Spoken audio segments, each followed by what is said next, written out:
Ibu Saudara yang dikasihi oleh Tuhan, selamat pagi. Kita berjumpa kembali dalam program Renungan Keluarga Kristen. Mari kita bersatu dalam doa.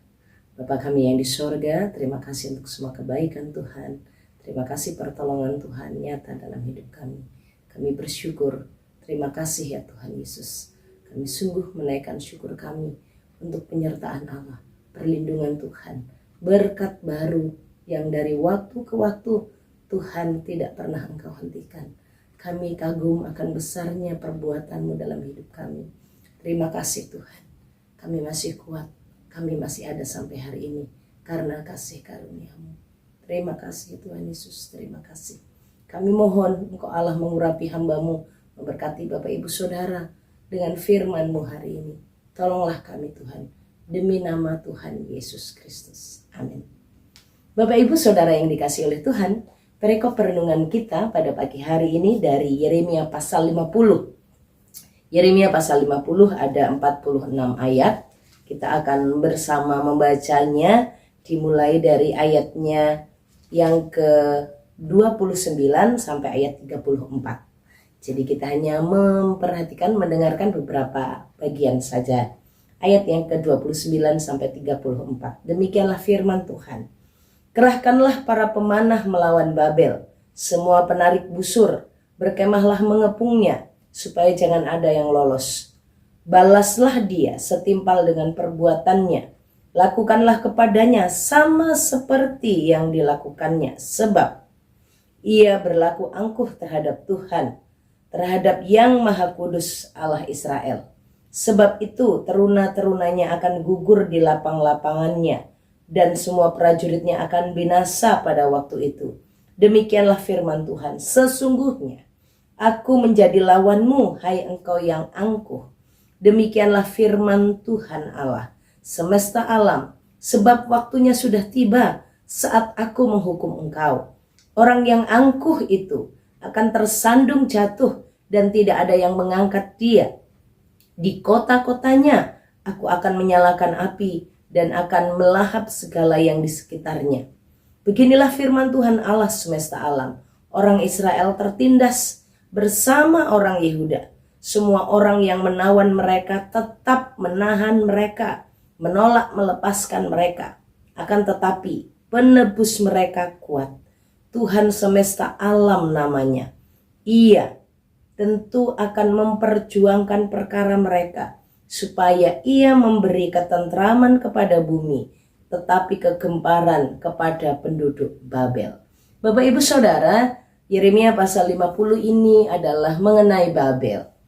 Nebukadnezar, kerajaan yang dipakai oleh Allah untuk menghukum negara-negara atau bangsa-bangsa yang hidup tidak berkenan kepada Allah. Babel seperti sebuah alat di tangan Tuhan yang dipakai oleh Tuhan. Namun Bapak Ibu Saudara, dalam hal itu Babel merasa saat dia mampu mengalahkan bangsa-bangsa, menghancurkan bangsa-bangsa, dia tidak menganggap itu sebagai sebuah perkenanan Allah. Babel tidak merasakan bahwa itu adalah perkenanan Tuhan yang mau pakai dia, yang mau memakai kerajaannya, yang mau memakai kekuatannya. Dia merasa itu adalah kekuatannya sendiri. Dia merasa itu adalah kehebatannya. Padahal jelas sekali Alkitab katakan dia seperti alat yang dipakai oleh Tuhan. Maka Babel karena berhasil menghancurkan, membumi hanguskan beberapa bangsa-bangsa yang dipercayakan oleh Tuhan kepadanya, dia berlaku arogan, dia berlaku sombong, dia berlaku angkuh.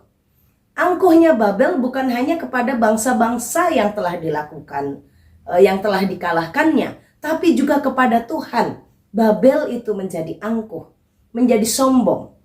Dalam Alkitab yang saya bacakan hari ini adalah versi terjemahan baru yang kedua. Dalam bahasa yang terjemahan satu, kalimat yang jujur digunakan, Babel ini bangsa yang kurang ajar kepada Tuhan. Diterjemahkan di sini menggunakan kata angkuh, kelewatan, sombong, sombongnya kelewatan sombong gitu. Jadi tidak sopan disebutkan menggunakan kata kurang ajar, dan itu lebih dari 3 kali Bapak Ibu. Disebutkan berulang-ulang, bangsa yang sombong, bangsa yang kurang ajar, bangsa yang angkuh, bangsa yang kelewatan gitu. Bangsa yang kelewatan hidupnya. Dia dipakai oleh Tuhan, tapi dia merasa itu adalah pencapaiannya. Dia merasa itu perolehannya.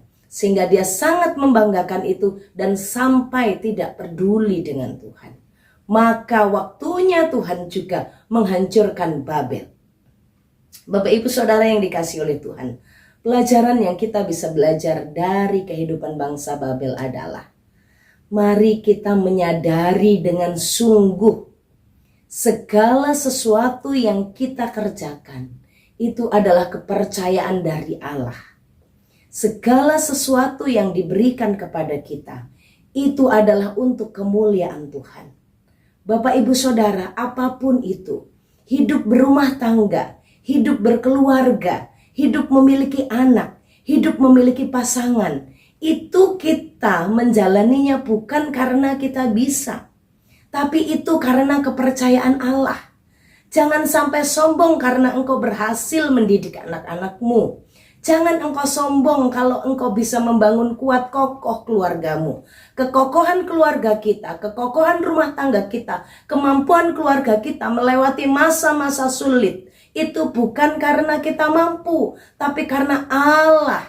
Karena Tuhan menyertai kita. Karena Tuhan yang memberikan berkat-berkatnya. Melalui pekerjaan Bapak Ibu bisa lancar usahanya. Tuhan mengirimkan berkat-berkat, Tuhan mengirimkan orang-orang bisa bekerja sama dengan usaha Bapak Ibu Saudara.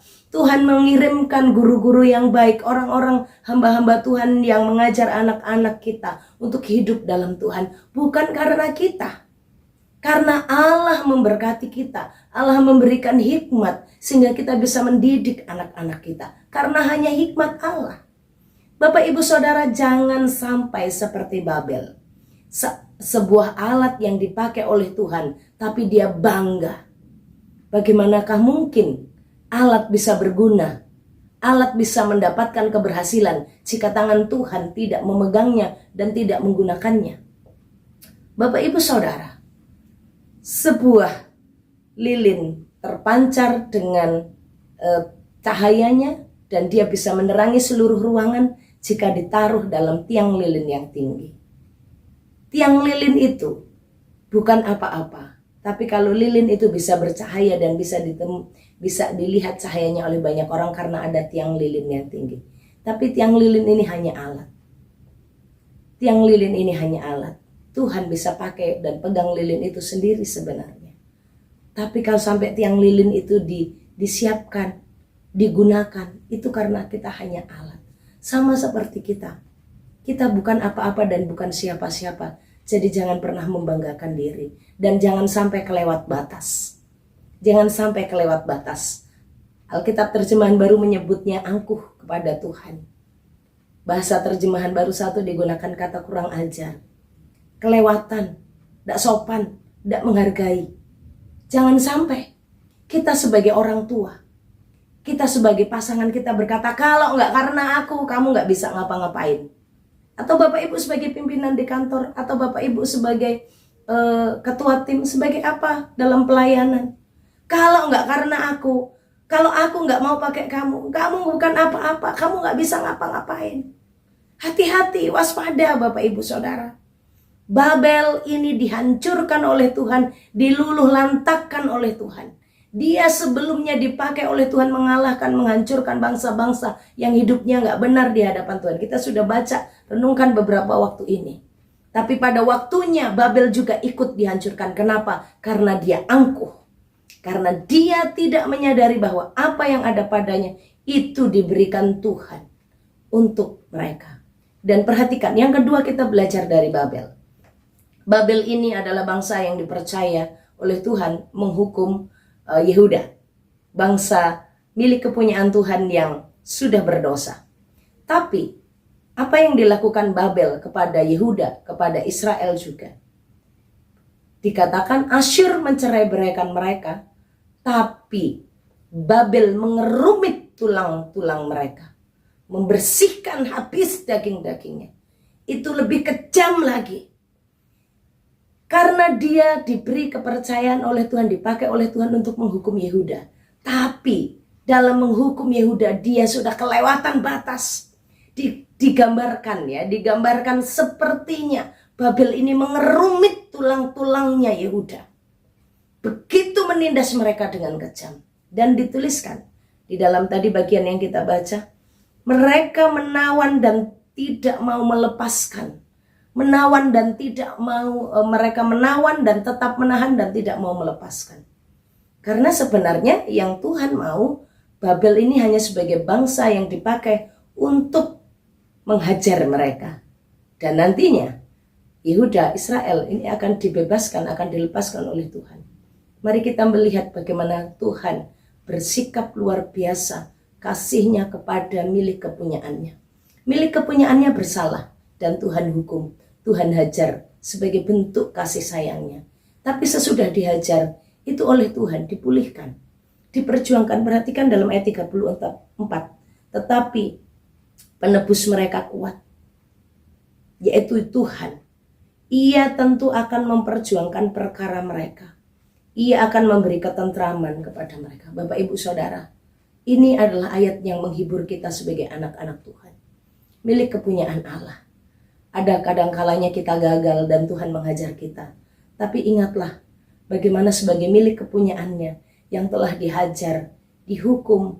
Mungkin kita mengalami didikan dari Tuhan, tapi Tuhan tidak lepas tangan.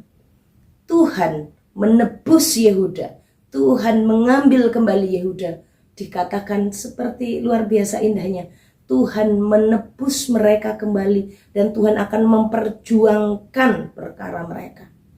Saya dan Bapak, Ibu, Saudara, saat kita memiliki pergumulan, ada orang-orang yang menekan kita, ada orang-orang yang menindas kita, ingat kata firman Tuhan, Allah semesta alam, Tuhan Allah penebus kita namanya, Tuhan yang akan memperjuangkan perkara kita.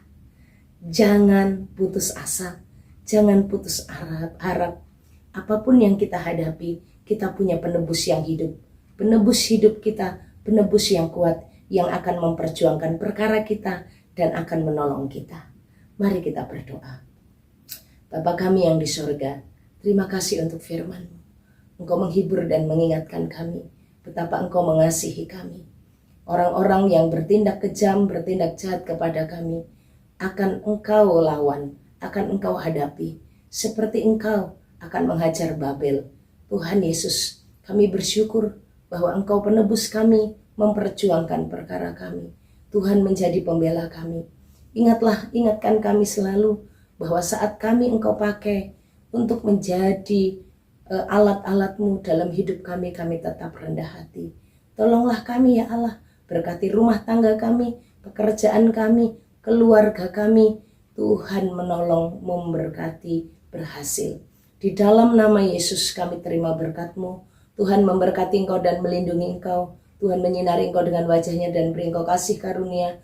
Tuhan menghadapkan wajah-Nya kepadamu dan beri Engkau damai sejahtera dari sekarang sampai selama-lamanya. Amin. Shalom, Tuhan Yesus memberkati.